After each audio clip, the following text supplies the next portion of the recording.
Hello students, कैसे हैं आप लोग। अभी अपन ने जो पढ़ा बच्चों, सरफेस केमिस्ट्री के बारे में पढ़ रहे थे। अभी तक अपन सरफेस केमिस्ट्री में हमने बहुत सारा पार्ट जो है वो कवर कर लिया बच्चों। एड्सॉर्प्शन एब्जॉर्प्शन क्या होता है वो चीज़ें देख ली अपन ने, ठीक है। उसके बाद अपन ने कुछ जो इनके थे समीकरण थे अलग अलग, ठीक है, समतापीय समीकरण, अधिशोषण, ये सब देखा बच्चों। अब जो अपन चल रहे हैं अपने जो लास्ट लेक्चर में हम लोगों ने पढ़ा था बच्चों, वो किसके बारे में पढ़ा था, कैटेलिस्ट के बारे में, उत्प्रेरक क्या होता है। अब कहोगे कि वो उत्प्रेरक जो है अपने सिलेबस में कम हो गया है या फिर हम कहें कि हट गया है, लेकिन फिर भी जब हमें एंजाइम समझना है ना बच्चों, तो एंजाइम का बेसिक जो है वो आपका कहाँ से स्टार्ट होगा, आपका उत्प्रेरक से स्टार्ट होगा, ठीक है। तो हम लोग जो बच्चों स्टार्ट कर रहे हैं वो अपन उत्प्रेरक हम लोगों ने पढ़ लिया, उसका मैकेनिज्म समझ में आया, उसकी क्रियाविधि समझ में आई हमें। अब उसी के बेस के ऊपर हम लोग एंजाइम समझेंगे जिसको समझने में हमें आसान रहेगा, ठीक है। अब बच्चों अपन ने क्या कहा था, उत्प्रेरक क्या होते हैं बच्चों, ऐसी चीज होती है जो क्या करती है, अभिक्रिया की क्रियाविधि को बढ़ाती है। हमने क्या कहा था बच्चों, उत्प्रेरक क्या है कि रिएक्शन, कोई भी रिएक्शन, कोई भी क्रिया है उसकी क्या करेगी, रेट को बढ़ाएगी, उसकी गति को बढ़ाएगी। जो भी क्रिया धीरे धीरे हो रही है उसको जल्दी कर देगी, फास्ट कर देगी, ठीक है। इतना हमने कहा था बच्चों। अब यहाँ पे अपन जो आज पढ़ रहे हैं वो टॉपिक अपना क्या है, एंजाइम।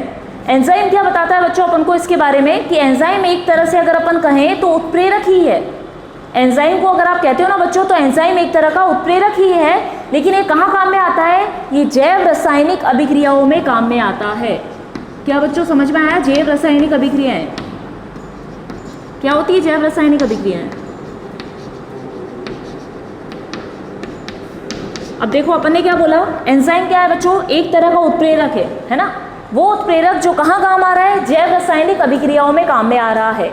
तो जैव रासायनिक अभिक्रियाएं कौन सी अभिक्रियाएं हुई, वो सारी अभिक्रियाएं जो कि किस में होती है, मानव शरीर में होती हैं। तो जैव रासायनिक अभिक्रियाएं क्या हुई बच्चों, मानव शरीर में होने वाली अभिक्रियाएं, ठीक है। जैसे कि खाने का पचना, खाने का पचने का मतलब क्या होता है बच्चों, खाने का बड़ा अणु है वो टूट के छोटे छोटे अणुओं में विभक्त हो जाता है। जैसे हम क्या लेते हैं, कार्बोहाइड्रेट खाते हैं, विटामिन खाए, कार्बोहाइड्रेट खाया, फैट खाया हमने, मतलब आप रोटी खाते हो, घी खाते हो, ठीक है। तो ये क्या चीज़ है असल में, कार्बोहाइड्रेट एंड फैट, ठीक है।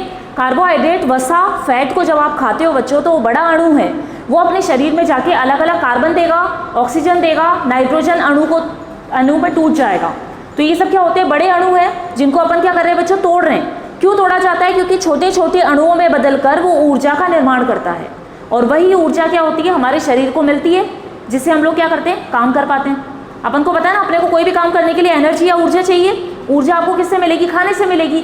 खाने से कैसे मिलेगी, खाने को खा रहे हो आप लोग, उसमें अलग अलग कार्बोहाइड्रेट, विटामिन, फैट, वसा, मिनरल्स, ये सारी चीज़ें हैं बच्चों, ठीक है।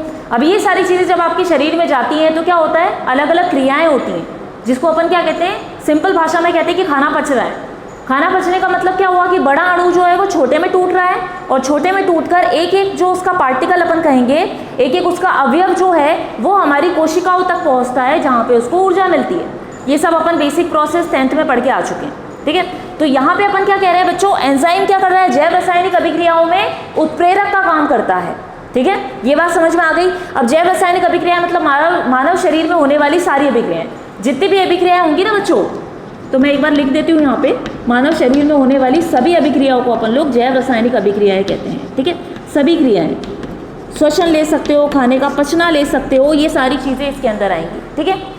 अब अपन ने क्या कहा, एंजाइम वहाँ पे क्या काम कर रहा है बच्चों, उत्प्रेरक का काम कर रहा है। इसका मतलब ये इनकी क्रियाविधि को क्या कर रहा है, बढ़ा रहा है ना, उसको तेज कर रहा है। जो धीरे धीरे अभिक्रियाएं चल रही थी उनको तेज कर रहा है। अब इसका एग्जाम्पल अपन समझते हैं, जैसे कि हम लोगों ने क्या करा बच्चों, सबको कमजोरी फील हो रही है, सुबह उठे, वीकनेस लग रही है, भाई कुछ खाने की इच्छा कर रही है, क्योंकि दिन भर निकालना है, आपको काम करना है, तो आप क्या करते हो, नाश्ता करते हो। सुबह सुबह ब्रेकफास्ट चाहिए, नाश्ता चाहिए, क्योंकि रात को सो के उठे, रात को कब खाया था और अब 12 घंटे हो गए, 10-12 घंटे हो गए, अब हमें खाने की ज़रूरत है।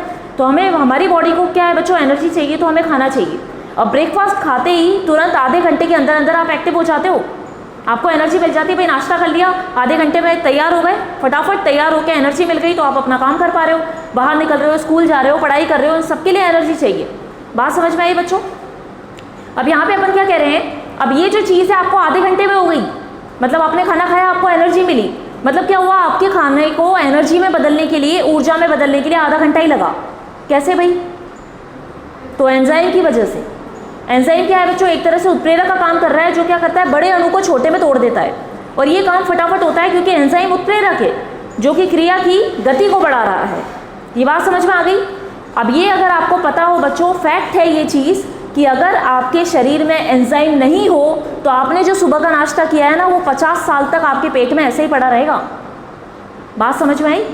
जो अपन कहते हैं ना बहुत धीरे तक अभिक्रियाएं चलती हैं, तो ये अभिक्रिया बहुत धीरे है अगर एंजाइम उपस्थित नहीं हो तो। अगर एंजाइम नहीं हो तो अपन 1 साल का बच्चा अगर नाश्ता कर रहा है, सुबह सुबह कुछ खा रहा है, तो 50 साल होने तक उसके पेट में वैसे ही रहेगा। तो सोचने वाली बात है, एंजाइम कितना काम का चीज़ है ना। जो आपने सुबह नाश्ता किया आधे घंटे में आपको एनर्जी दे देगा, ऊर्जा दे देगा।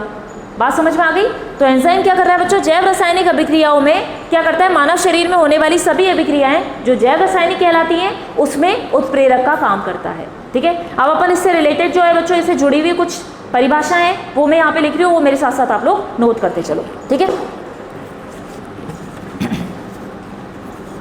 अभी समझ में आ गया हम लोगों को कि असल में एंजाइम होता क्या है। इसको अपन कहेंगे बच्चों, ये एक जटिल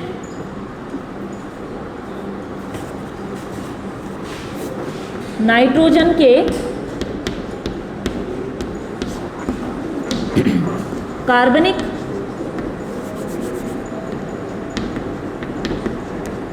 जटिल नाइट्रोजन के कार्बनिक यौगिक हैं बच्चों, या आप कहोगे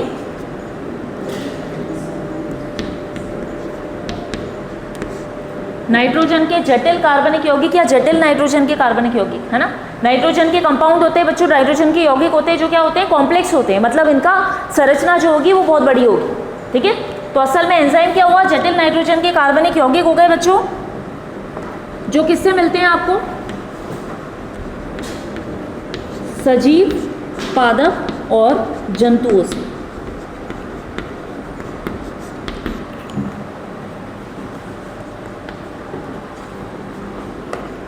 ये असल में होते क्या हैं? प्रोटीन के अणु होते हैं बच्चों, जिनका अपन कहेंगे अधिक आणविक भार होता है। प्रोटीन का अणु है जिनका आणविक भार अधिक है ना। समझ में आ रहा है बच्चों? ऐसे अपन लिख रहे हैं शॉर्ट में। पहला अपन ने क्या बोला? जटिल नाइट्रोजन के कार्बनिक यौगिक है जो कहाँ से मिलेंगे? मिलने की जगह लिखी है मैंने, एरो बनाना, मतलब यहाँ किससे प्राप्त होंगे आपको? तो सजीव, पादप, जंतुओं से प्राप्त होते हैं। ठीक है, सजीव, पादप और जंतुओं से प्राप्त होते हैं। उसके बाद अपन ने कहा प्रोटीन अणु है, अधिक आणविक भार वाले हैं, जो कि क्या होते हैं बच्चों? कोलाइडी विलयन होते हैं।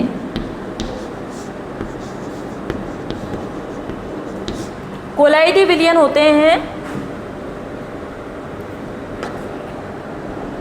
जल में। जैसे अपन यहाँ पे ले लेते हैं उदाहरण आपका ये ना स्टार्च।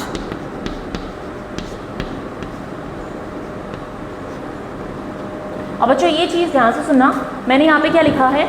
यहाँ पे अपन ने बताया कि क्या एक तो जटिल कार्बन के नाइट्रोजन हो गए, मतलब जटिल नाइट्रोजन के कार्बनिक यौगिक, ऐसे कार्बनिक यौगिक जिसमें नाइट्रोजन भी है तो नाइट्रोजन के यौगिक है लेकिन जटिल संरचना है। जटिल संरचना मतलब बहुत बड़ी संरचना है और उसका स्ट्रक्चर अगर अपन देखें, संरचना देखें तो थोड़ी बड़ी होगी, बनाने में हमें मुश्किल होगी। तो अपन ने इसको बोला बच्चों जटिल संरचना है। हमने कह दिया किससे मिलेगा आपको? सजीव, पादप और जंतुओं से प्राप्त होते हैं, क्योंकि उनके शरीर में पाए जाते हैं। अगर अपन बात करें एंजाइम कहाँ मिलते हैं, तो बच्चों वो हमारी बॉडी में मिलते हैं, क्योंकि हमने यहाँ पे क्या कहा? जैव रासायनिक अभिक्रियाओं में। जैव मतलब सजीव से। तो अगर आपको अंतर करना हो तो आपके लिए बहुत अच्छी चीज़ है कि आपसे पूछा जाए उत्प्रेरक और एंजाइम में क्या अंतर है, तो हम कहेंगे उत्प्रेरक कहाँ पे काम में आता है? निर्जीव वस्तुओं के लिए। उत्प्रेरक बच्चों कहाँ काम में ले रहे हो? निर्जीव चीज़ों के लिए। जैसे आपके पास क्या है? मिनरल है, ठीक है, जैसे कैल्शियम है, मैग्नीशियम है। अपन कहते हैं जो नॉन मेटल धातुएं, अधातुएं प्रकृति में पाई जाने वाली, उनके अंदर जो अभिक्रिया हो रही है उनकी तो बढ़ा रहा है, वो स्पीड बढ़ा रहा है, उनकी रेट बढ़ा रहा है बच्चों, उनकी गति बढ़ा रहा है। बात समझ में आई? लेकिन जब अपन बात कर रहे हैं एंजाइम की, तो हम कहेंगे कि एंजाइम जो है वो सजीव वस्तुओं की गति को, क्रियाविधि को बढ़ाने का काम करता है। सजीवों के लिए एंजाइम हो गया, निर्जीवों के लिए उत्प्रेरक हो गया। तो कभी क्वेश्चन भी आ जाए ऑब्जेक्टिव इस तरीके का, तो आप उसको आराम से सॉल्व कर सकते हो। आपके दिमाग में ये फिट हो जाएगा कि भाई एंजाइम जो है वो सजीवों के लिए ही है और ये क्या बोला अपन ने? उत्प्रेरक जो है वो निर्जीवों के लिए है। ठीक है, अब बच्चों यहाँ पे अपन ने क्या कहा है? असल में क्या चीज़ है? नाइट्रोजन के कंपाउंड है। अगर आपको पता हो तो प्रोटीन के अणु जो हम कहते हैं उनमें भी क्या होता है बच्चों? नाइट्रोजन उपस्थित होता है। प्रोटीन का अगर आप स्ट्रक्चर देखोगे तो प्रोटीन अणु असल में क्या होते हैं? बड़े आणविक भार वाले अणु होते हैं। जैसे अपन कहेंगे ये छोटा अणु है तो ये क्या होगा? एक बड़ा सा अणु, है ना। अपन ने पढ़ा है ये चीज़। लड्डू के बारे में बात की थी, एक लड्डू नहीं होता, छोटे छोटे बूंदियों से मिलकर बना हुआ होता है, ठीक है। तो प्रोटीन क्या कहोगे, ऐसे एक बड़ा अणु है जिसका आणविक भार ज़्यादा है, जिसका वेट ज़्यादा है, प्रोटीन का अणु है। प्रोटीन अणु असल में आप इसको ये कह सकते हो, नाइट्रोजन का जटिल कार्बनिक यौगिक ही प्रोटीन कहलाएगा। प्रोटीन का स्ट्रक्चर अगर आप देखोगे उसमें कार्बन भी मिलेगा, नाइट्रोजन मिलेगा, ऑक्सीजन मिलेगा आपको बच्चों। बात समझ में आ गई, ठीक है। तो एक तरह से जो अपन ने यहाँ पे बच्चों बात की ना, जटिल नाइट्रोजन के कार्बनिक यौगिक, वही चीज़ क्या होगी, प्रोटीन का अणु, ठीक है। अब प्रोटीन अणु हमने बोला जिनका आणविक भार भी ज़्यादा होता है, और यहाँ पे अपन ने कहा ये कोलाइडी विलयन होते हैं जल के अंदर। जल में आप इसको डालोगे तो कोलाइडी विलयन बनाएंगे। अब ये बच्चों यही अपन को अगला चैप्टर जो पढ़ना है वो कोलाइडी विलयन के बारे में ही पढ़ना है। जो अपन अभी पढ़ रहे हैं ना पृष्ठ रसायन में, इसी का अगला भाग आप पढ़ोगे कोलाइडी विलयन। असल में कोलाइडी विलयन होता क्या है बच्चों, एक तो क्या होता है विलयन, अपन समझ लेते हैं इसको, ये आगे भी काम आएगा हमारा, ठीक है। एक तो अपन क्या कहते हैं, ऐसा विलयन जो पानी में क्या होता है, पानी मतलब क्लियर दिखे आपको, साफ दिखे। उदाहरण के तौर पे अपन लेते हैं, एक गिलास में आपने नमक डाल दिया, नमक डाल के उसको घोल लिया, घोलने के बाद आप नमक को ढूंढ ही नहीं पाओगे, आपको मिलेगा ही नहीं बच्चों वो कहीं पे भी, ठीक है। तो वो तो एक विलयन आपका ऐसा हो गया। दूसरा विलयन ये हुआ कि जल में आपने 2 चम्मच मिट्टी डाल दी, मिट्टी डाल के घोला उसको, घोलने के बाद आप देखोगे मिट्टी नीचे बैठ जाएगी तो आपको दिखाई दे रही है। एक तो पानी में पूरी गायब हो गई नमक, एक जो पानी में गायब नहीं हुआ जो नीचे बैठ गया वो हुई मिट्टी। और तीसरी क्या चीज़ है आपको, जैसे कि अपन बात करते हैं आटे को, देखा है आपने, हम लोग रोटी खाते हैं, ठीक है। रोटी खाने के लिए सबसे पहले आटे को गूंदा जाता है, आटा बनाया जाता है। आटा बनाने के लिए क्या किया जाता है, आटे को पानी में मिक्स करते हैं, वो भी एक तरह का बच्चों कोलाइडी विलयन है। ऐसा विलयन जिसमें पार्टिकल जो कहोगे आप, जिसके क्या कहेंगे अपन, पार्टिकल कहेंगे, अणु कहेंगे, ठीक है। विलय और अपन क्या बोलते हैं, विलायक बोलते हैं। जब विलय विलायक में पूरा घुल जाता है तो वो तो एक विलयन हो गया, ठीक है। दूसरा अपन ने कहा जब विलय विलायक में नहीं घुलता तो नीचे बैठ जाता है, ठीक है। तीसरा अपन ने ऐसा कहा कि विलय विलायक में रहता तो है पर ना ही घुलता है ना ही नीचे बैठता है, उसमें तैरता रहता है, उसमें तैरता रहेगा, जिसकी वजह से आपको विलयन साफ दिखाई नहीं देगा। अगर अपन बात करें ना बच्चों नमक वाले पानी की, तो उसमें आप साफ देख सकते हो ग्लास के आर पार, ग्लास में से देखोगे आप, कांच के ग्लास से तो आपको दिख जाएगा भाई सामने, है ना, बिल्कुल ट्रांसपेरेंट अपन कहते हैं ना, बिल्कुल पारदर्शी होता है बच्चों। मिट्टी का पानी अगर अपन लेते हैं तो थोड़ा घुलता है, लेकिन अगर आप देखो तो मिट्टी नीचे बैठी हुई दिखाई देगी, साफ दिख जाएगा आपको कि विलय तो पड़ा हुआ है नीचे विलायक में, ठीक है। दोनों आपस में मिक्स नहीं होंगे। जैसे समांगी विषमांगी कहते हैं अपन लोग, समांगी नमक पूरा घुल जाता तो समांगी एक जैसा आपस में मिल गए, विषमांगी जो आपस में मिल ही नहीं पाते, अलग अलग हो जाते दोनों ही, मिट्टी अलग पानी अलग, ठीक है। तीसरी चीज़ हम कहते हैं कि आपस में है तो सही मिक्स, विषमांगी ही कहलाएंगे, लेकिन क्या है, उपस्थित इस तरह से रहेंगे उसके कण, विलय के कण, जिसकी वजह से आपको विलय के कण की उपस्थिति की वजह से जो आपका विलयन है बच्चों वो आपको पारदर्शी नहीं दिखेगा। जैसे अगर आप घर पे भी एक्सपेरिमेंट करके देखो, एक गिलास पानी में अगर आप 2 चम्मच आटा डालोगे और घोल के देखो तो आप देखोगे उसके कण इतने बारीक है कि वो पानी में घुल भी नहीं पाए और नीचे बैठ भी नहीं पाए, पर पानी में उपस्थित हैं। वो उसको क्या बता देते हैं बच्चों, ऐसे अपन कहेंगे अपारदर्शी बना देते हैं। आप देखोगे तो आपको धुंधला धुंधला सा दिखेगा लेकिन पूरा क्लियर नहीं दिखेगा। आप देखते हो दूध, अपन देखते हैं घर में, दूध में भी क्या हुआ बच्चों, दूध में जो वसा के कण हैं वो इस तरह उपस्थित हैं कि दूध अपन को पारदर्शी दिखाई नहीं देता। अगर आप देखो ना उसके आर पार देखना चाहो, दूध के गिलास में, कांच के गिलास में दूध लिया, आर पार देखना चाहो आपको दिखेगा ही नहीं। क्यों नहीं दिखेगा, क्योंकि कण जो है वो उसमें इस तरह उपस्थित है कि उसमें तैर रहे हैं, ना ही घुले ना ही नीचे बैठे। तेल कोलाइडी सॉल्यूशन नहीं होगा, ऑयल तो है, तेल बच्चों एक्चुअली क्या है, तेल इमल्शन के अंदर आता है। इमल्शन इस तरह के विलयन होते हैं, कोलाइडी आप कह सकते हो, कोलाइडी विलयन कहोगे, लेकिन वो एक अलग कैटेगरी के अंदर पढ़ेंगे हम लोग, जिसको हम इमल्शन कहते हैं बच्चों। इमल्शन ऐसे है जिसके अंदर पानी के अंदर अगर आप वसा डालते हो तो वो घुलेगा नहीं। वसा मतलब ये आपने जो कहा ना ऑयल, तेल घुलेगा नहीं। क्यों नहीं घुलेगा, उसकी अलग क्रियाविधि है। अभी तो अपन कोलाइडी एक बार समझ रहे हैं बच्चों, क्योंकि अपन ने क्या बोला यहाँ पे बताया ना कि कोलाइडी होता क्या है। तो कोलाइडी में आप सिर्फ इतना कहोगे, विलय के कण जो कि विलायक में घुलते नहीं हैं ना ही नीचे बैठते हैं, बस उसमें उपस्थित रहते हैं।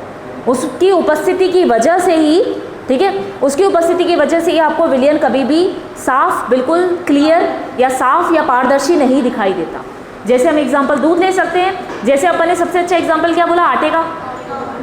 अगर आपको बच्चों एक चीज़ याद हो तो आपने देखा होगा कि पहले लोग क्या करते थे ना पुराने, कि अगर आपको जैसे कॉपी पे कवर चिपकाना हो, बच्चों की कॉपी किताबें आती थी साल की, उन पे कवर चिपकाने के लिए आटे की लोई बनाई जाती थी। लोई का मतलब क्या हुआ कि आटे में पानी मिक्स किया, उसको मिक्स पेस्ट जैसा बना लिया और उससे सारी चीज़ चिपका ली। तो वो सारा भी क्या है, एक तरह से कोलाइडी विलयन ही था वो। जब आप पानी में आटा मिक्स करते हो ना, तो पार्टिकल कभी भी पूरे घुलते नहीं है, लेकिन उसमें उपस्थित रहते हैं, जिसकी वजह से आपको विलयन मिलेगा गाढ़ा गाढ़ा सा, जिसमें से आप पारदर्शी देख ही नहीं पाओगे। तो उसका प्रयोग करते थे गोंद की जगह पे, क्योंकि सस्ता पड़ता था। उसे गोंद की जगह पे कवर पे चिपकाओगे ना, आराम से कॉपी बढ़िया चिपकती थी, साल भर चलती थी, कवर हटता ही नहीं था बच्चों, ऐसी चीज़ थी वो। बात समझ में आ गई आपको?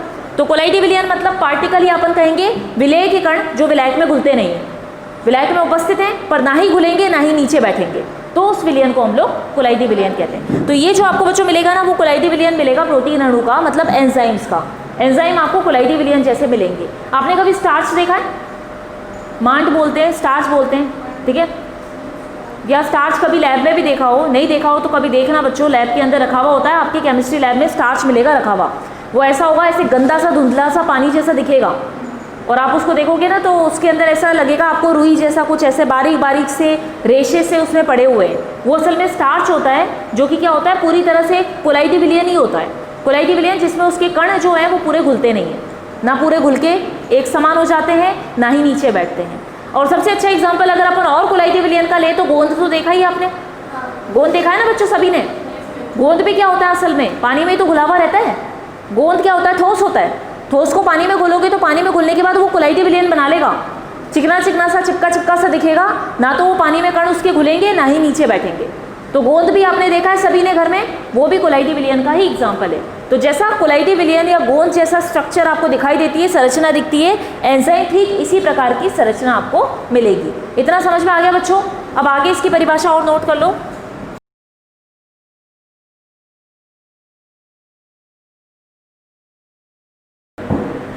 अभी देख लो अगला पॉइंट, एंजाइम का अपन ने बताया। एंजाइम को असल में क्या कह सकते हैं बच्चों? जैव रासायनिक उत्प्रेरक कह सकते हैं। एंजाइम को अपन ने क्या बोला था, एक तरह का उत्प्रेरक ही है। तो इस उत्प्रेरक को आप क्या बताओगे? जैव रासायनिक उत्प्रेरक है, जिसके अंदर अपन क्या कह रहे हैं, उसकी प्रक्रिया को आप लोग जैव रासायनिक उत्प्रेरण कहोगे। अगर उत्प्रेरक अपन ने पढ़ा है बच्चों, तो अपन ने क्या बोला था, उत्प्रेरक जो अभिक्रिया की गति बढ़ाता है। तो एंजाइम एक प्रकार का जैव रासायनिक उत्प्रेरक है, जो कि सजीवों के लिए काम में लिया जाता है, क्योंकि ये भी तो अभिक्रिया की गति बढ़ा रहा है, इसलिए अपन ने इसको उत्प्रेरक कहा। और प्रक्रिया आपको पता है, पूरी प्रक्रिया को अपन क्या कहते हैं, उत्प्रेरण। और यहाँ पे एंजाइम काम में आ रहा है, इसलिए अपन ने नाम दे दिया जैव रासायनिक उत्प्रेरण। इतना क्लियर है? इतना समझ में आ गया बच्चों? अब अपन इसके एग्जाम्पल पे चलते हैं। कौन कौन से एग्जाम्पल है एंजाइम के, वो आप लोग देख लो। अभी ये मेरे साथ साथ नोट कर लेना सब लोग। अब यहाँ पे देखो, एंजाइम्स के बारे में देख लिया अपन ने। एंजाइम असल में होते क्या है? जैव रासायनिक आपको दिखेंगे क्या है बच्चों, जैव रासायनिक उत्प्रेरक है, जो जैव रासायनिक अभिक्रियाओं की क्रियाविधि को बढ़ाते हैं, मतलब उसकी गति को बढ़ाते हैं। ठीक है, अब अपन इसके एग्जाम्पल देख लेते हैं एंजाइम का। अब बच्चों ये चीज़ जो है ना, ये बहुत इंपॉर्टेंट है, अपृत शर्करा। ठीक है, क्या होता है बच्चों ये अपृत शर्करा का मतलब, इस पर क्वेश्चन आता है, ये चीज़ आप ध्यान रखना। यहाँ पे देखो सुक्रोज है बच्चों आपके पास। सुक्रोज जो है वो क्या करता है, समतल प्रकाश जो आता है उसको ध्रुवित करता है। आपने पढ़ा है, ध्रुवन पढ़ा है बच्चों, ध्रुवन टॉपिक पढ़ा होगा। उसमें अपन क्या कहते हैं कि कोई अगर प्रकाश आ रहा है तो प्रकाश को क्या करते हैं, ये अपनी दिशा में घुमा देते हैं, दक्षिण दिशा में घुमाने के लिए। तो ये जो बताते हैं ना अपन, एक दक्षिण दिशा बताते हैं बच्चों, एक वाम दिशा बताते हैं, जो माइनस से बताते हैं अपन। यहाँ जो बताया ना बच्चों, वो वाम बताएंगे अपन, मतलब उल्टा घुमा देना। दक्षिण मतलब सीधा, रोटेशन होता है लाइट का। अगर आपने पढ़ा हो प्रकाश का, क्या बोलोगे आप इसको, घूर्णन। प्रकाश का घूर्णन क्या होता है, या तो सीधी दिशा में घूमता है या उल्टी दिशा में घूमता है। ठीक है, तो क्या होते हैं बच्चों, ग्लूकोज के अगर आप अणु देखोगे, सुक्रोज हुआ, ग्लूकोज हुआ, इस तरह की जो शर्करा होती है, इनकी प्रवृत्ति होती है। इनकी प्रवृत्ति क्या होती है कि ये लोग क्या करते हैं, शर्करा क्या करती है, प्रकाश का अपन कह सकते हैं घूर्णन कर देती है, प्रकाश को अलग अलग दिशा में मोड़ देती है। कौन? शर्करा, या शुगर कहेंगे अपन। बात समझ में आ गई बच्चों? तो सुक्रोज की प्रवृत्ति क्या है, ये क्या करता है, इसको जो समतल ध्रुवित प्रकाश आता है इसके पास, उस प्रकाश को ये दक्षिण दिशा में घुमा देता है। और कितने डिग्री पे घुमाता है वो अपन ने लिख दिया, 66.5 डिग्री पे। बात समझ में आई? क्या चीज़ है बच्चों, ये चीज़ समझना ध्यान से। अपन क्या कह रहे हैं, शर्करा या शुगर की प्रवृत्ति क्या है कि वो समतल जो प्रकाश उसको मिल रहा है, प्रकाश आ रहा है, उसको अलग अलग दिशा में घुमा देती है। ठीक है, जैसे अलग अलग शुगर है, अलग अलग शर्करा है, तो अलग अलग दिशा में घुमाएगी। ग्लूकोज अलग घुमाएगा, फ्रक्टोज अलग घुमाएगा, और सुक्रोज अलग घुमाएगा। शर्करा या शुगर के प्रकार ही तो हैं अलग अलग, और ये प्रकार किसके ऊपर आधारित हैं, कितने कार्बन, कितने हाइड्रोजन, तो कितने ऑक्सीजन इससे जुड़े हुए हैं। बात समझ में आ गई? इनके जो है अपन कहेंगे, जो इनका सूत्र है, उस सूत्र के हिसाब से इनके क्या होती है बच्चों, संरचना अलग अलग होती है। ग्लूकोज अलग होता है, फ्रक्टोज अलग होता है चीज़ दोनों एक जैसी, लेकिन अपन कह सकते हैं एक दूसरे के समावयी हैं ये। हल्का सा स्ट्रक्चर चेंज होता है, उसकी वजह से इनका स्ट्रक्चर बदल जाता है, संरचना बदल जाती है। OH और H की, OH और H का जो बच्चों संरचना होती है इनकी, उनकी संरचना के आधार पर ही अपन ग्लूकोज और फ्रक्टोज में बदलते हैं, क्योंकि अलग अलग दिशा में हो जाते हैं। एक का OH अलग दिशा में होगा, दूसरे का अलग दिशा में होगा, इसलिए बदल गए ये लोग। इतना समझ में आ गया। फिर अपन ने एक बात क्या कही कि शर्करा या शुगर की प्रवृत्ति क्या होती है बच्चों, कि ये क्या करता है, प्रकाश को अलग अलग दिशा में घुमा देता है, मोड़ देता है, और कितना घुमाएगा वो अपन डिग्री के हिसाब से बता देते हैं। ये इसने घुमाया दक्षिण दिशा में, सीधी दिशा में घुमाएगा तो अपन ने कहा 66.5, और प्लस का साइन मतलब सीधी दक्षिण दिशा। वाम नाम से समझ में आता है मतलब उल्टा। अगर उल्टी दिशा में घुमाता है तो अपन उसको किससे बताते हैं बच्चों, नेगेटिव साइन से बताते हैं। पॉजिटिव मतलब सीधी दिशा में घुमा रहा है, उल्टी दिशा में घुमाता है तो अपन उसको नेगेटिव साइन से बताते हैं। इतना क्लियर है। अब अपन ने बच्चों क्या कहा कि अपवृत्त शर्करा का मतलब क्या है, इस अभिक्रिया का मतलब क्या है। हमने क्या किया, सुक्रोज लिया, जल से अभिक्रिया करवाई। जल से अभिक्रिया करवाने पर इन्वर्टेज एंजाइम, जो एंजाइम बच्चों काम में आएगा ना, वो क्या होगा यहाँ पे, इन्वर्टेज। अब अगर आपको नाम से समझ में आ रहा हो, इसका क्या होता है बच्चों, अगर अपन पढ़ते हैं ना, इन्वर्जन बोलते हैं अपन इसको। इंग्लिश में अगर आप पढ़ोगे तो हम इसको नाम देते हैं इन्वर्जन ऑफ शुगर, शुगर का, शक्कर का इन्वर्जन। इसलिए नाम यहाँ पे क्या हुआ, जो एंजाइम काम में आया वो उससे नाम से ही जुड़ा हुआ है, तो नाम यहाँ पे आ गया एंजाइम का इन्वर्टेज। इन्वर्जन से जुड़ा है इन्वर्टेज। इस रिएक्शन को, इस प्रक्रिया को अपन इन्वर्जन भी कहते हैं बच्चों। इंग्लिश में पढ़ते हो तो इन्वर्जन बोलते हैं इसको, है ना। नाम लिखना चाहो तो आप लिख सकते हो इन्वर्जन ऑफ शुगर। मैंने यहाँ पे इंग्लिश वाले को हिंदी टर्म में लिख दिया। इन्वर्जन ऑफ शुगर कहा जाता है, जिसको अपन कह रहे हैं अपवृत्त शर्करा, ठीक है। इन्वर्जन प्रक्रिया का नाम है, इसलिए यहाँ पे जो आपको एंजाइम मिला उसका नाम इन्वर्टेज हो गया। बात समझ में आ गई। इन्वर्जन क्या कहता है बच्चों, सुक्रोज की प्रवृत्ति होती है कि वो क्या करता है, प्रकाश अगर उसके पास आ रहा है तो उसको दक्षिण दिशा में मोड़ देता है। इतना समझ में आया। लेकिन जब अपन अभिक्रिया करवाते हैं जल की, तो इसको दो प्रकार के उत्पाद मिलते हैं। दो प्रकार के उत्पाद कैसे मिल रहे हैं, एक तो मिल रहा है डी ग्लूकोज, एक मिल रहा है डी फ्रक्टोज। डी और एल होते हैं बच्चों, आपने स्ट्रक्चर इसकी संरचना देखी होगी, तो आपको डी और एल ग्लूकोज और फ्रक्टोज मिलेंगे। क्या होता है वो अपन इसकी चैप्टर में पढ़ लेंगे कार्बोहाइड्रेट्स में, ठीक है, और अच्छे से समझ लेंगे। अभी अपन कहते हैं कि ग्लूकोज और फ्रक्टोज मिला आपको डी वाला। अब अपन ने यहाँ पे देखा कि जब इनका देखा अपन ने कि किस तरह का प्रकाश का घूर्णन होता है इनमें, तो ग्लूकोज का आपको पता होना चाहिए +52, है ना, +52 52 पे अपन को मिलता है इसका प्रकाश। प्लस मतलब दक्षिण दिशा में घुमा रहा है। लेकिन फ्रक्टोज का जब बच्चों अपन देखते हैं, प्रैक्टिकल करके देखा जाता है, तब आपको मिलता है नेगेटिव, -92.4, है ना, -92.4 मिल रहा है। मतलब ये इसको कहाँ घुमा रहा है, उल्टी दिशा में घुमा रहा है। बात समझ में आई। जब बच्चों क्या होता है, अपन यहाँ पे जब एंजाइम काम में नहीं लेते ना, एंजाइम काम में नहीं लेते, तो आपको जो प्रकाश का घूर्णन मिलेगा वो आपको क्या मिलेगा, पॉजिटिव, धनात्मक मिलेगा, मतलब दक्षिण दिशा में मिलेगा। लेकिन जब अपन इन्वर्टेज एंजाइम लेते हैं, इसकी उपस्थिति में प्रकाश का घूर्णन प्लस से लेकर क्या हो जाता है बच्चों, प्लस और माइनस दो प्रकार के उत्पाद देता है।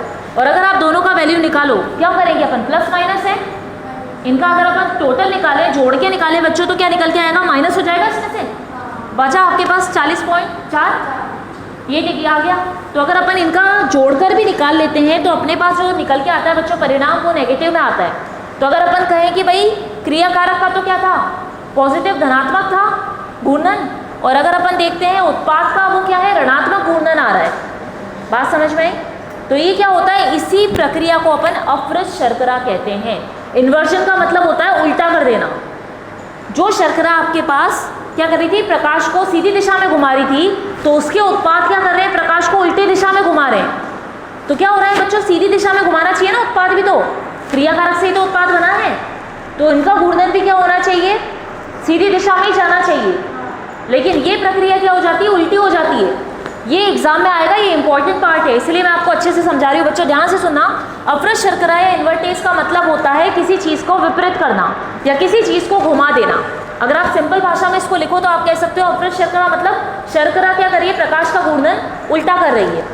इन्वर्जन नाम से ही समझो, मतलब किसी भी चीज़ को उल्टा कर देना, किसी भी चीज़ को घुमा देना, ठीक है। अब अपन ने कहा कि सुक्रोज का जो है वो क्या करती है, सीधी दिशा में प्रकाश मोड़ती है, ठीक है। लेकिन इसके उत्पाद जो अपन को मिल रहे हैं वो क्या कर रहे हैं, उल्टी दिशा में प्रकाश घुमा रहे हैं। तो एक तरह से क्या हुआ, शर्करा का ही क्या हो गया बच्चों, इन्वर्जन हो गया, अपवृत्त शर्करा मिली है हमें। बात समझ में आई सभी को, अभी भी नहीं समझ में आया क्या चीज़ है, ठीक है। ये चीज़ बच्चों इंपॉर्टेंट है, ध्यान रखना।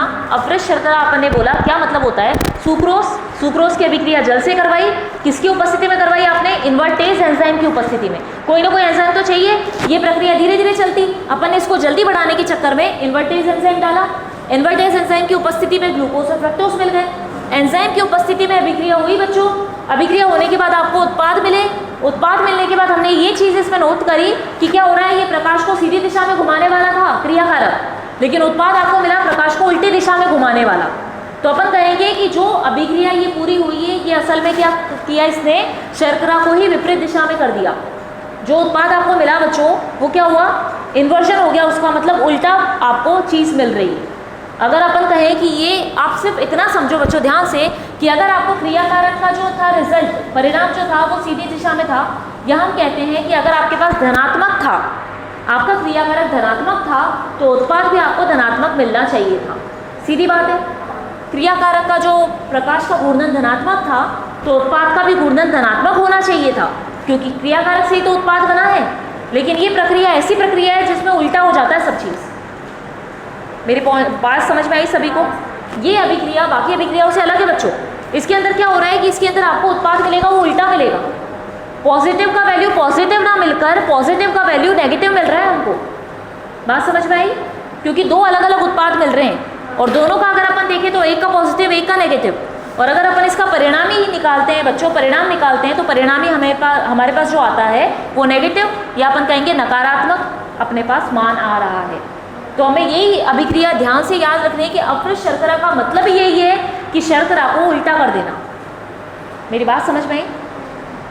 इन्वर्जन जो अपन कहते हैं ना बच्चों, इन्वर्जन मतलब घुमा देता है वो, जो सीधा सीधा मिल रहा था आपको धनात्मक मान वो धनात्मक मिलना चाहिए था, लेकिन धनात्मक ना मिलकर आपको ऋणात्मक मिल रहा है। इसका मतलब क्या हुआ, हमारी शर्करा घूम गई, उल्टी हो गई।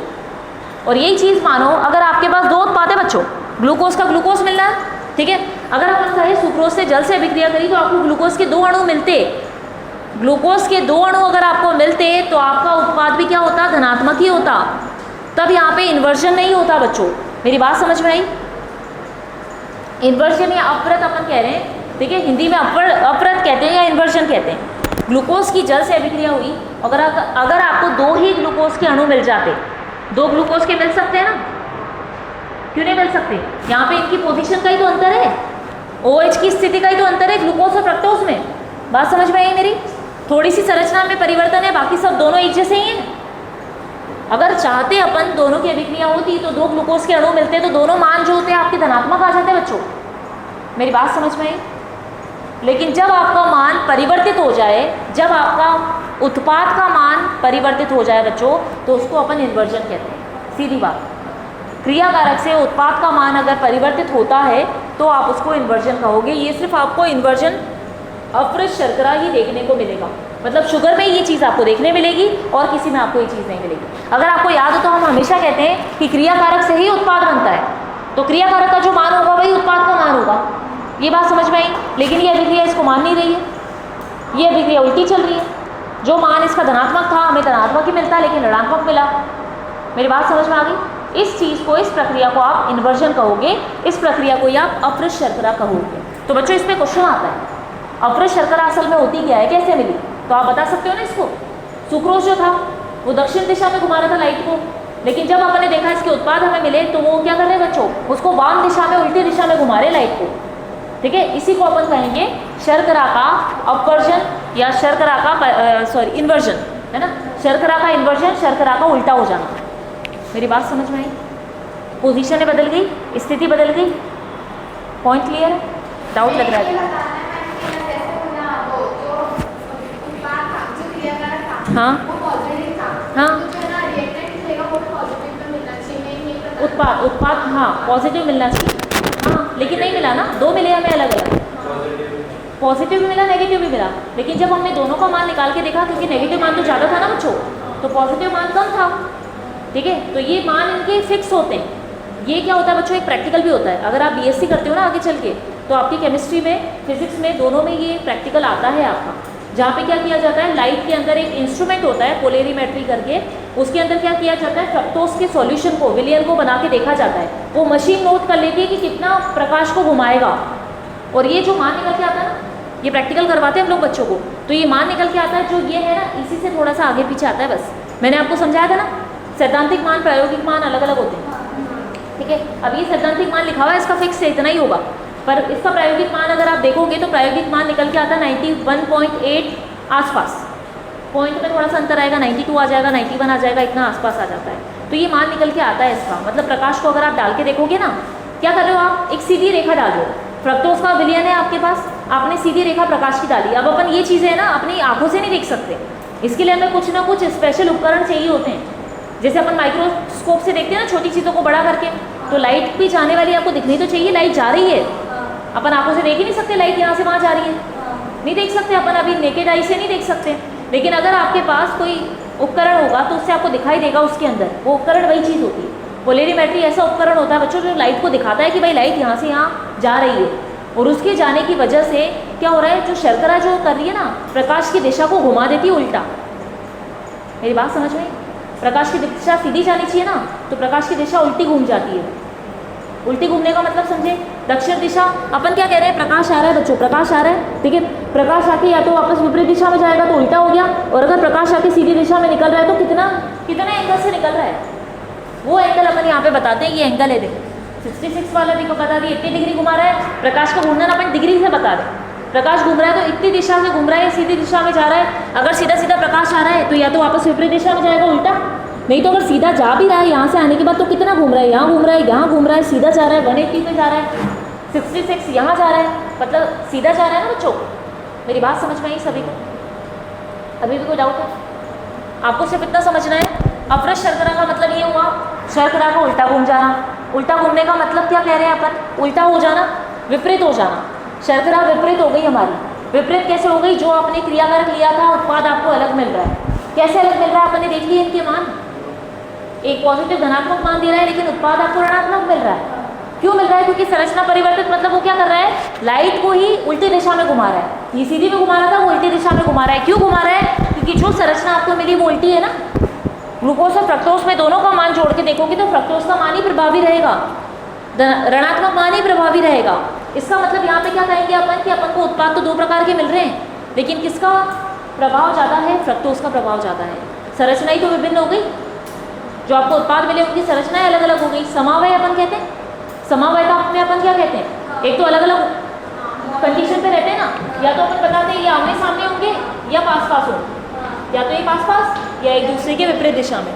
तो ये एक तरह के समवायी तो हैं जिनकी संरचनाएं थोड़ी सी भिन्न होते ही प्रवृत्ति बदल गई।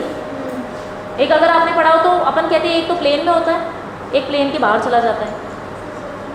अगर अपन देखते हैं ना, एक तो मैं क्या कह रही हूँ जैसे इस प्लेन में है ना, इस प्लेन में मतलब यहाँ ये इसी लाइन में है। अब मैं कहूँ प्लेन के बाहर चला गया है ना, तो प्लेन के बाहर जाने का मतलब क्या हुआ, चीज़ तो वही है, संरचना बदल गई उसकी थोड़ी सी। बात समझ में आई, ठीक है। इन्वर्जन समझ में आया बच्चों, इसमें क्वेश्चन आते हैं बहुत ज़्यादा, कॉम्पिटिटिव एग्जाम में आएंगे, मेन एग्जाम में क्वेश्चन आएंगे कि अपभ्रंश शर्करा या इन्वर्जन ऑफ शुगर क्या होता है। तो आपको ये चीज़ पता होनी चाहिए कि सुक्रोज और जल की अभिक्रिया करवाते हैं अपन इन्वर्टेज एंजाइम की उपस्थिति में, तो आपको उत्पाद मिलते हैं ग्लूकोज फ्रक्टोज। और यहाँ अपन कहते हैं कि समतल प्रकाश को क्या करते हैं, ये तो दक्षिण दिशा में घुमाता है, लेकिन जो उत्पाद मिलता है वो उल्टी दिशा में घुमाता है। तो अपन कहते हैं कि हमारी शर्करा विपरीत हो गई, उल्टी हो गई, इसलिए अपन ने इसको अपभ्रंश शर्करा नाम दिया और इन्वर्जन ऑफ शुगर बताया। क्लियर है अब तक सभी को? अब अपन नेक्स्ट वाले पे चलते हैं, ठीक है। अब बच्चों एक चीज़ नोट करना है यहाँ पे, इन्वर्जन प्रक्रिया थी, एंजाइम का नाम इन्वर्टेज है। एक क्वेश्चन आप ये लोग बताओ मुझे यहाँ पे, क्या इन्वर्टेज किसी और प्रक्रिया में काम में आएगा? जैसे हम लोगों ने उत्प्रेरक पढ़ा था, मैंने कहा निकेल, प्लेटिनम, प्लेडिनम, कई तरह के उत्प्रेरक होते हैं बच्चों, ये हर उसमें काम में आ जाते हैं, हर अभिक्रिया में काम में आ सकते हैं। 2-3 अभिक्रिया तो होंगी इनकी जहाँ पे निकेल तो काम में आएगा ही। आप जब ऑर्गेनिक केमिस्ट्री, कार्बनिक रसायन पढ़ते हो तो आप लोग उसमें देखोगे एक ही प्रकार का उत्प्रेरक 17 जगह काम में आ रहा है, ठीक है। लेकिन मैंने आपको बताया था एंजाइम की प्रवृत्ति, जब अपन इसके क्या कर देखते हैं, गुणधर्म देखते हैं ना बच्चों, तो गुणधर्म में ये चीज़ हम लोग पढ़ते हैं कि एंजाइम जो होते हैं वो क्या होते हैं, विशिष्ट होते हैं। मतलब अगर आप अपभ्रंश शर्करा बता रहे हो ना बच्चों, ये प्रक्रिया बता रहे हो, तो यहाँ पे आपको इन्वर्टेज एंजाइम ही मिलेगा। इसके लिए यही एंजाइम काम में आएगा, कोई और काम में नहीं आ सकता। और इन्वर्टेज भी इसी अभिक्रिया को सपोर्ट करेगा, किसी और में काम ही नहीं करेगा। बात समझ में आई? तो अपन ने कहा एंजाइम विशिष्ट प्रकार के होते हैं, तो क्वेश्चन आ सकता है इस पर आराम से। आपके ऊपर उत्प्रेरक पे क्वेश्चन बच्चों ऐसा नहीं आएगा कि निकिल कौन सी अभिक्रिया को बताता है। अब इतनी सारी अभिक्रियाएं हैं तो किस किस का नाम लोगे? बात समझ पा रहे हो मेरी? लेकिन इस पे क्वेश्चन आ सकता है कि अपने शर्करा या इन्वर्जन ऑफ शुगर वाली प्रक्रिया में कौन सा एंजाइम काम में आता है, तो आपका एंजाइम हो गया यहाँ पे इन्वर्टेज। ठीक है, अब देखो बच्चों सेकंड अभिक्रिया इसी के जैसे, ग्लूकोज का इथाइल अल्कोहल में बदलना।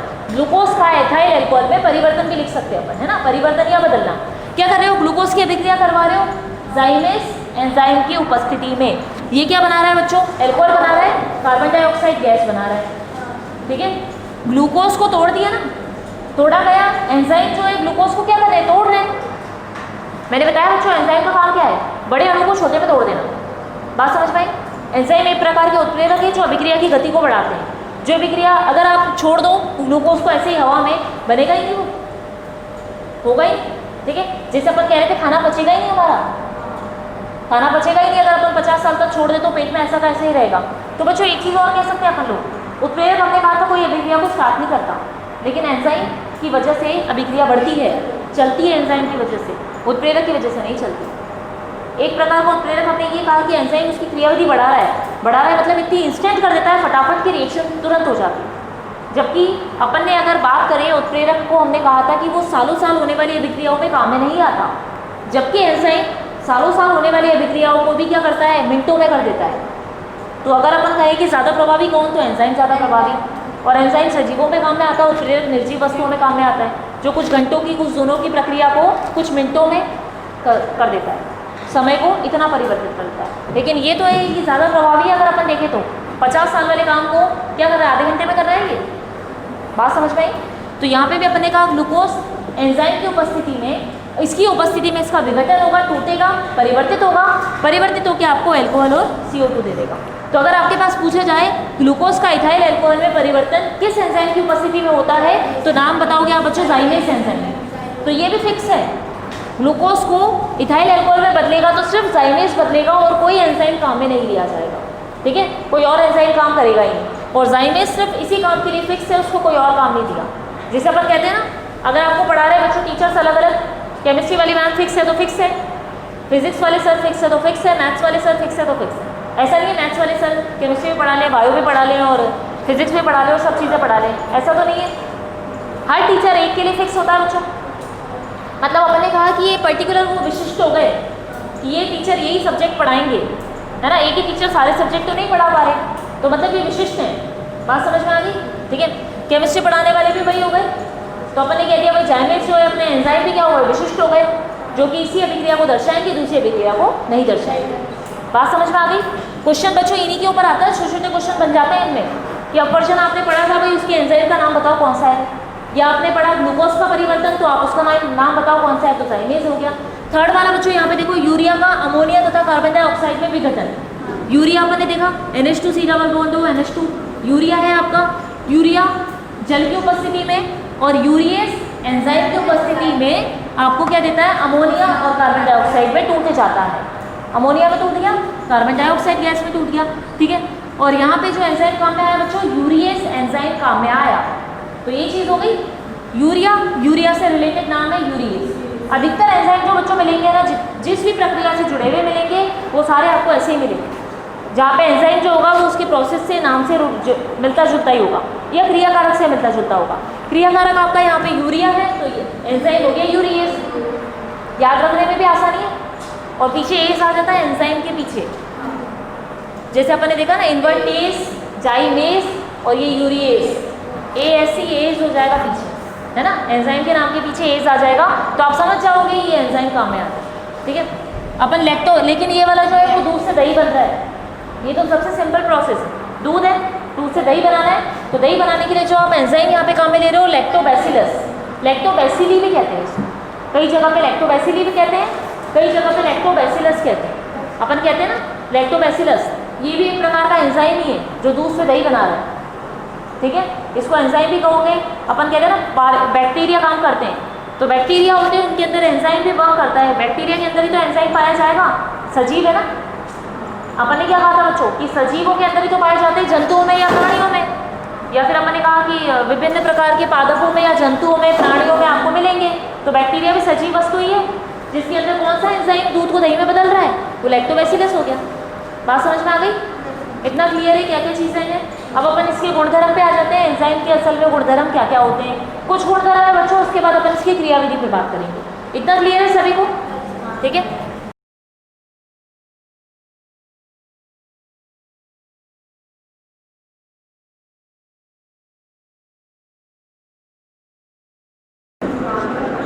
यहाँ देखो बच्चों, अपन बात कर रहे हैं एंजाइम के कुछ गुणधर्म की, है ना।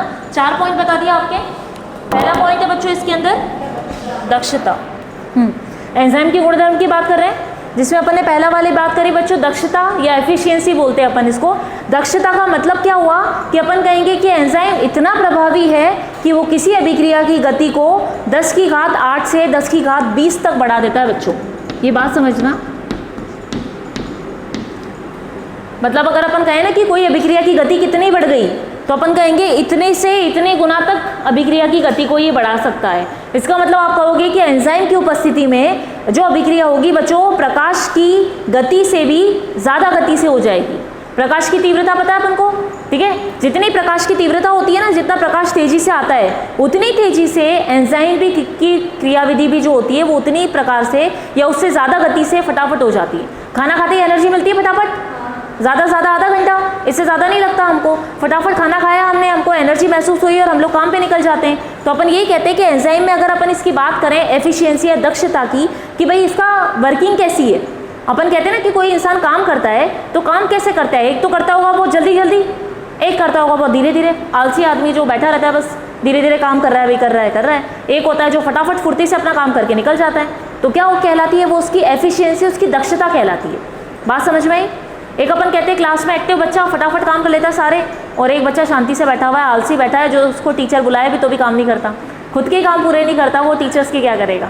ठीक है, तो ये चीज़ हो गई, यहाँ पे समझ में आया दक्षता।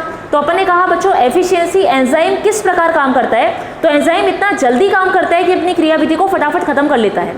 जैसे अपन ने कहा ये अभिक्रिया की गति को 10 की घात 8 से 10 की घात 20 तक बढ़ा देता है, मतलब बहुत ज़्यादा गति से करता है ये। बात समझ में आ गई दक्षता का मतलब। अब आते हैं अपन इसकी विशिष्टता। विशिष्टता अपन ने क्या कहा था, एक एंजाइम एक ही क्रिया को करेगा, दूसरी क्रिया को नहीं करेगा। अगर बच्चों अभी अपन ने पढ़ा था, क्या कौन सी रिएक्शन पढ़ी थी अभी, मैं आपको यूरिया वाली रिएक्शन वापस से लिख के बताती हूँ। ठीक है, क्या है बच्चों, ये यूरिया है। यूरिया की अपन ने क्या कहा था, रिएक्शन होती है, रिएक्शन यूरिएस एंजाइम की उपस्थिति में। तो अपन को अमोनिया मिल रहा था बच्चों, है ना, प्लस CO2 मिल रहा था, है ना, 2NH3 और CO2 अपन को मिल रहा था। ठीक है, H2O था ना इसके अंदर, यूरिया और H2O। ये तो अपन समझने के लिए लिख रहे हैं बच्चों, या एक बार देख लेना ध्यान से। ठीक है, यूरिया थी, वाटर के साथ रिएक्शन करी, अभिक्रिया करी, और अपन को यूरियस एंजाइम की उपस्थिति में इसने ये अमोनिया और अपन को CO2 दे दी। अब यहाँ पे ध्यान रखना बच्चों, विशिष्टता का मतलब क्या हुआ कि ये एक ही प्रकार का जाइमस यूरियस एंजाइम सिर्फ यूरिया की प्रवृत्ति को दर्शाएगा। मान लो अगर मैं यहाँ पे बच्चों ये ले लेती हूँ, आप मुझे बताना,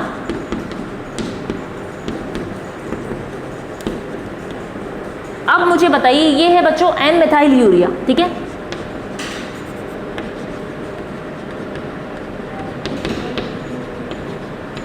जिसमें नाइट्रोजन का एक हाइड्रोजन हटा के हमने मिथाइल ग्रुप जोड़ दिया। ठीक है, तो इसको अपन ने कहा एन मिथाइल यूरिया। वही संरचना है बच्चों ऊपर वाली, है ना, बस क्या हुआ, एक हाइड्रोजन की जगह मिथाइल ग्रुप आ गया, है ना। तो इसको अपन ने कहा एन मिथाइल यूरिया, है ना। एन मिथाइल यूरिया अगर मैं यूरिया की जगह पे रख दूं तो क्या ये अभिक्रिया होगी, क्यों नहीं होगी, क्योंकि यूरियस एंजाइम इतना विशिष्ट है कि ये अगर इसकी जगह पे हम एन मिथाइल यूरिया भी रख देना तो भी उसको नहीं पहचानेगा, तो भी कहेगा भाई ये यूरिया तो है ही नहीं, तो मुझे अपना काम करना ही नहीं है। बात समझ में आई? तो ये इतना विशिष्ट होता है कि अगर आप इसका अपन कहें समावही रख दो या उसकी संरचना में अंतर करके थोड़ा सा भी चेंज करो, अगर आप देखोगे तो मैंने क्या करा यहाँ पे बच्चों, सिर्फ एक हाइड्रोजन ही तो हटाया, उसकी जगह पे वही वाला ग्रुप डाल दिया मिथाइल ग्रुप, उससे मिलता जुलता ही डाला, कोई ज़्यादा डिफरेंस तो है नहीं, एक छोटा कार्बन हाइड्रोजन का ही ग्रुप डाला हमने। ठीक है, लेकिन फिर भी इसकी संरचना में इतना सा अंतर आने के बाद भी ये उसको पहचानेगा नहीं और अभिक्रिया करेगा नहीं। तो जाइमस इतना विशिष्ट है, वो सिर्फ यूरिया को पहचानता है और उसकी अभिक्रिया करने के बाद इसको अमोनिया और कार्बन डाइऑक्साइड गैस देता है। अगर यूरिया की जगह आप इसे मिलता जुलता कोई सा भी दे दोगे, इसका कोई सा भी अपन देखेंगे क्रियाकारक इससे मिलता जुलता भी आप रखोगे, जो इसकी संरचना इससे मिलती जुलती होगी, ठीक है, अपन कहते हैं ना समावही रख देंगे हम इसका तो भी बच्चों अभिक्रिया नहीं करेगा। तो इससे हमें समझ में आया कि सबसे विशिष्ट होते हैं एंजाइम। बात क्लियर हो गई। अब थर्ड वाला बच्चों लेते हैं अपन कम मात्रा प्रभावी। कम मात्रा प्रभावी का मतलब सेम उत्प्रेरक से मिला लो।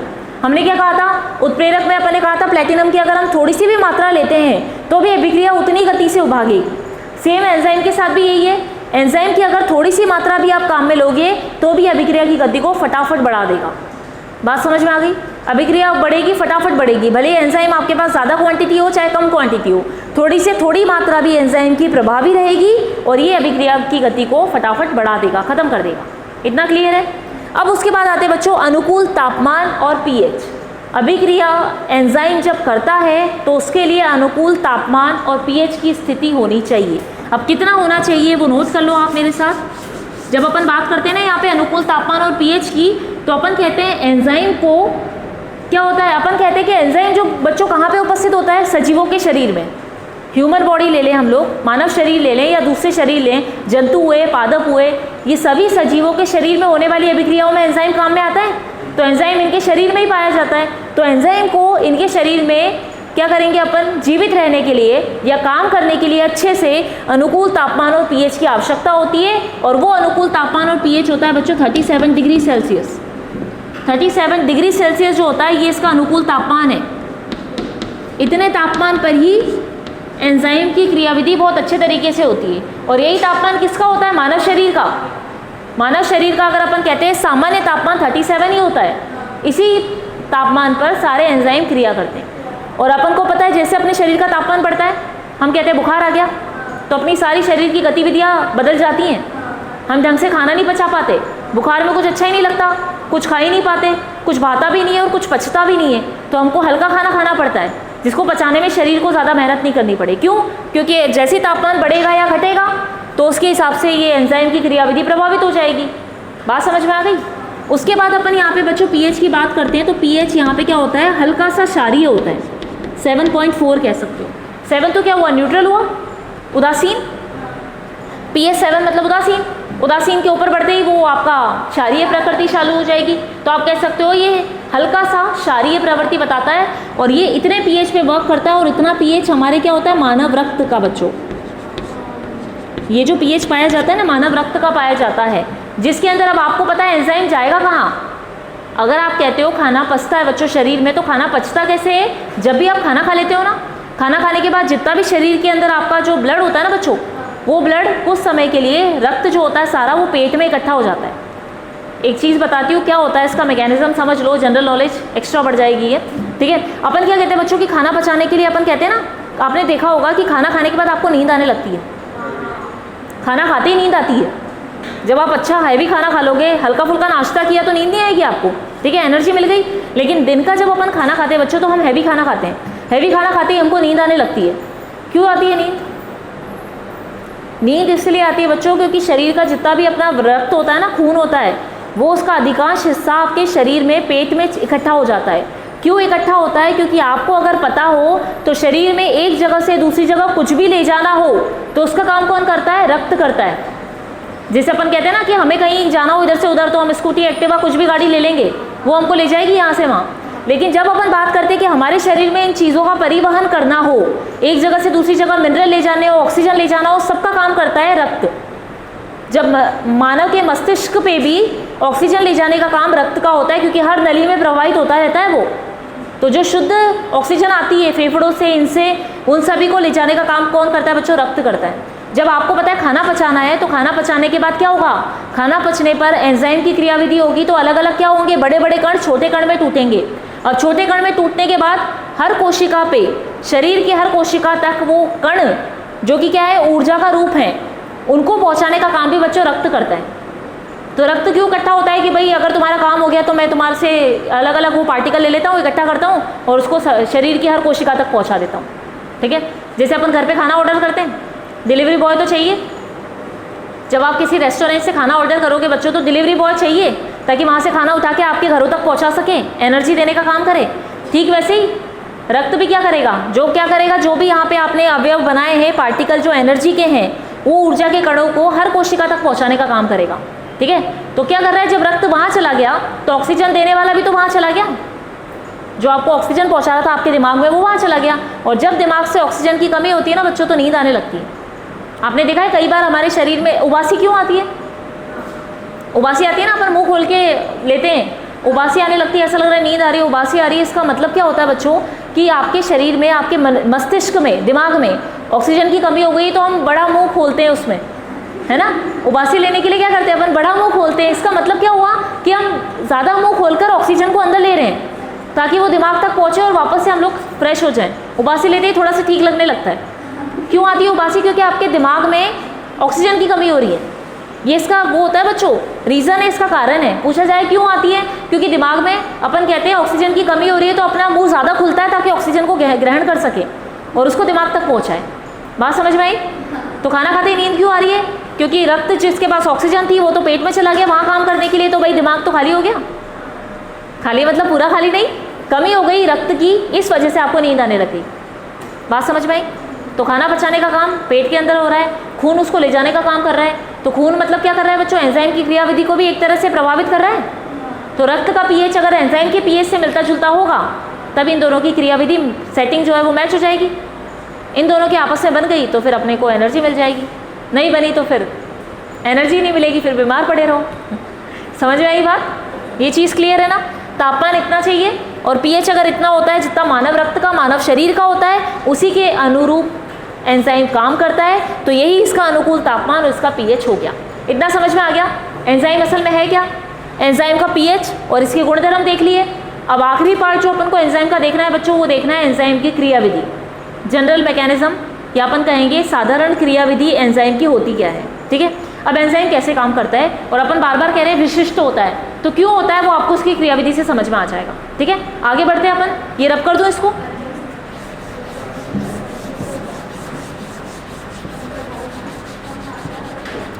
दक्षता, विशिष्टता, कम तापमान प्रभावी और अनुकूल तापमान और पीएच, है ना, कम मात्रा प्रभावी। ये चार ही बिंदु है इसके। अब इसके लिए डायग्राम बना लेती हूँ मैं ताकि अपन को पढ़ने में अच्छा लगेगा। और बच्चों ये आखिरी देख लेना चीज़, अपन क्या पढ़ रहे हैं यहाँ पे? अब एंजाइम की क्रियाविधि के बारे में पढ़ रहे हैं। ठीक है, एंजाइम की क्रियाविधि के बारे में अपन ने क्या कहा था बच्चों? एक पॉइंट पढ़ा था गुणधर्म में कि एंजाइम क्या होते हैं? विशिष्ट प्रकार के होते हैं। इसका मतलब क्या होता है कि एंजाइम ऐसी चीज़ है जो कि क्या होंगे, किसी भी अभिक्रिया के लिए वो एक एंजाइम में काम में आएगा, वही एंजाइम किसी और अभिक्रिया में काम में नहीं आएगा। तो किसी भी अभिक्रिया के लिए, विशिष्ट अभिक्रिया के लिए विशिष्ट एंजाइम ही होगा।